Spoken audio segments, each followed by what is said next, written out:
Hi, and welcome to the 10 square meter workshop. This time it's another jig, the router circle jig.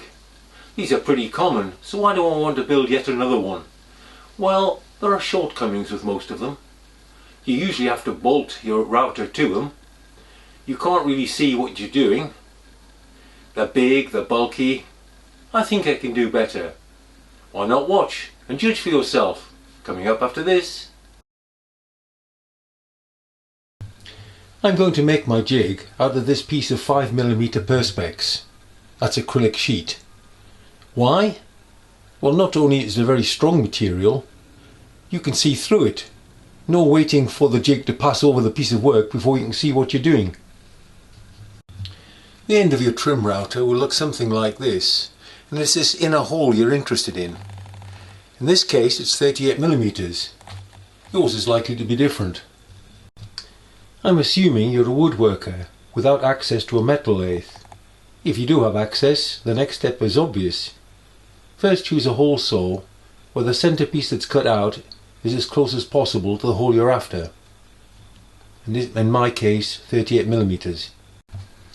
And cut out your disc.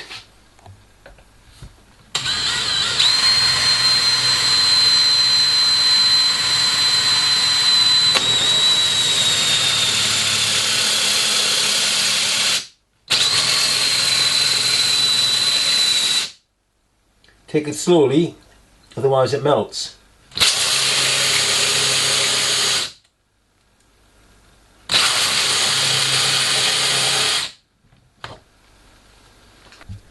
If you have a wood lathe, you can carefully turn it down on that. Otherwise it's a matter of filing the outside until it's a smooth fit inside the hole. That's not actually as hard as it sounds. Mounting it on a bolt makes it easier to handle. Keep filing and rotating until it's a good fit. If you finish off using an electric drill against a sheet of emery, you can end up with quite a good finish. You're aiming for a smooth fit inside that recess. Virtually no play. Yeah, that'll do. The whole idea is that when it's going around the circle, it stays in one position. You don't have to do this with it as it goes round. The main body was cut for another piece of 5mm perspex, with the end rounded, purely for aesthetic reasons. The design requires two of these. These were clamped together and drilled 3mm.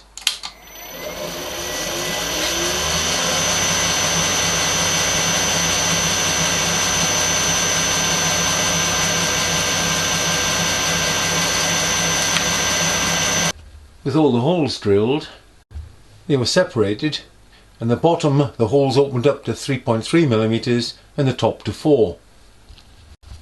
The bottom was then tapped 4mm and the top countersunk, so the two could be bolted together, ready for sanding the edges. This has to be done fairly slowly to prevent any melting. Finish off with a bit of wet and dry and water, and you can get as good a finish as you care to. With the two plates joined, I can drill the pilot hole for the slot.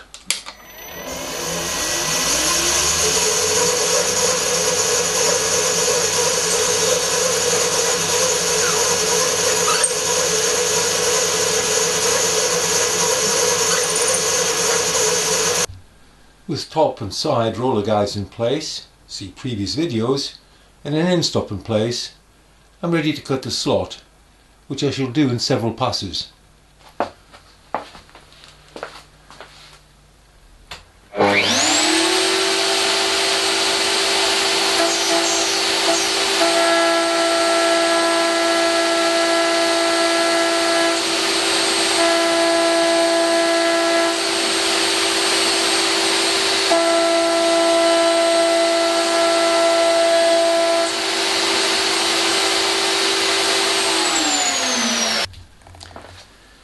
I'm actually doing it in 4 passes, of which this is the last.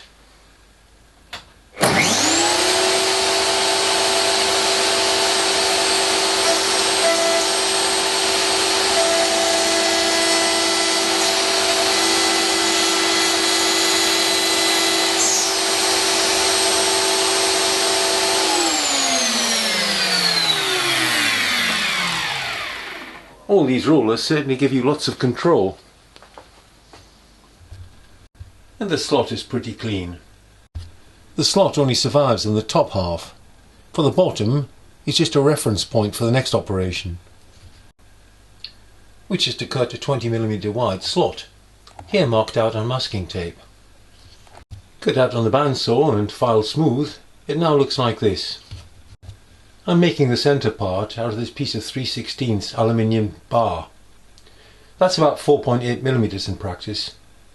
Very close to the 5mm, just a bit of nice clearance. And this too was cut on the bandsaw and then filed smooth, followed by a bit more filing until it's a smooth fit in the gap. This doesn't have to be super accurate, it will be clamped. So reassembled and check that it still slides. Yes, that'll do. Next job is to drill the hole for the catch. Next job is to drill some more holes.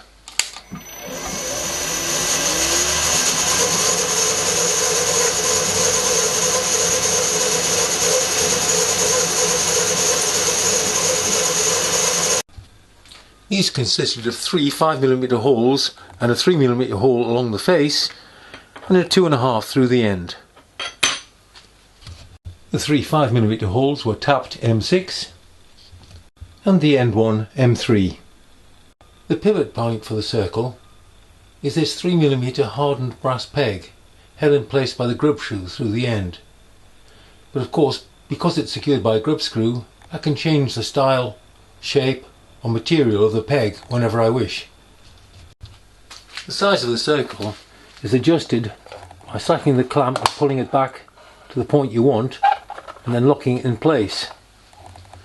All I have to do now is cut that toggle to length.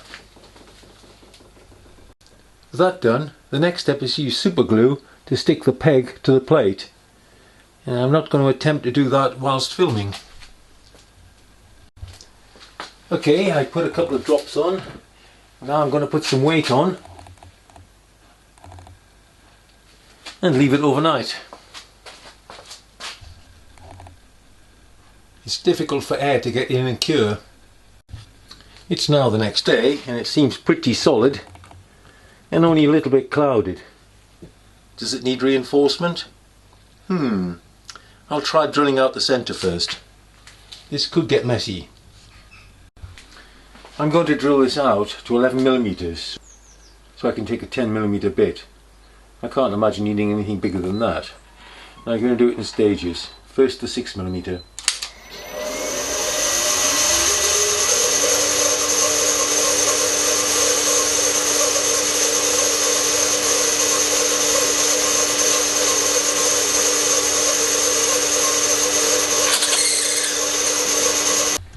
Now 8.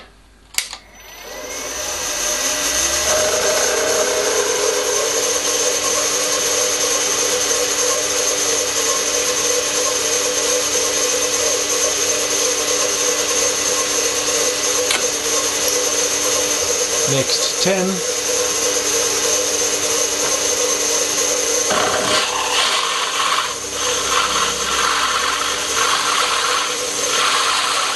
And finally 11.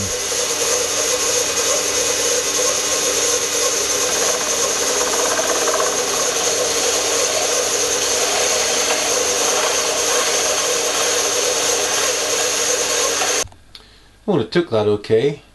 So I think I'll leave it unsupported. I think it'll be strong enough. Only time will tell. And so here it is complete. It can handle from about 26mm radius through 4 sections.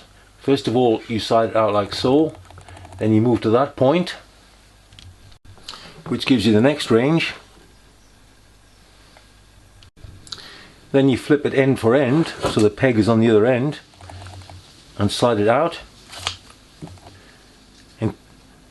You've still got one more to go, which will take it out to 300mm radius. That's 600mm diameter. So, a 3mm hole in the centre of your circle, which you drop the peg into, and it's quite easy to see what you're doing. And then you adjust it until the hole matches your pencil mark and your very clear vision, so you can line it up pretty accurately. Tighten your clamp.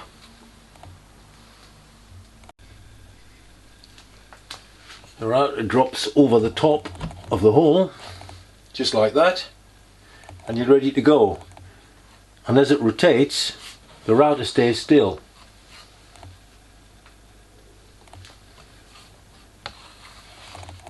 So you don't get tangled in your cable and dust extractor. So let's give it a go. And this is genuinely the first time I've done this.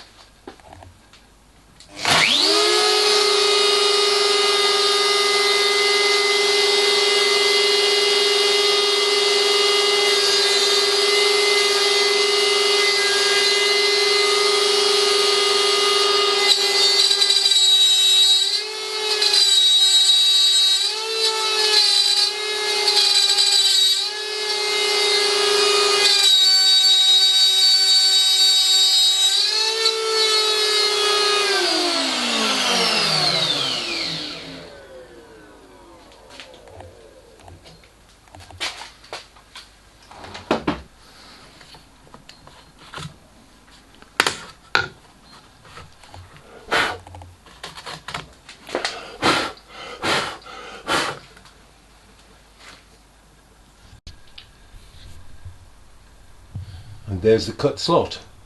It's pretty clean.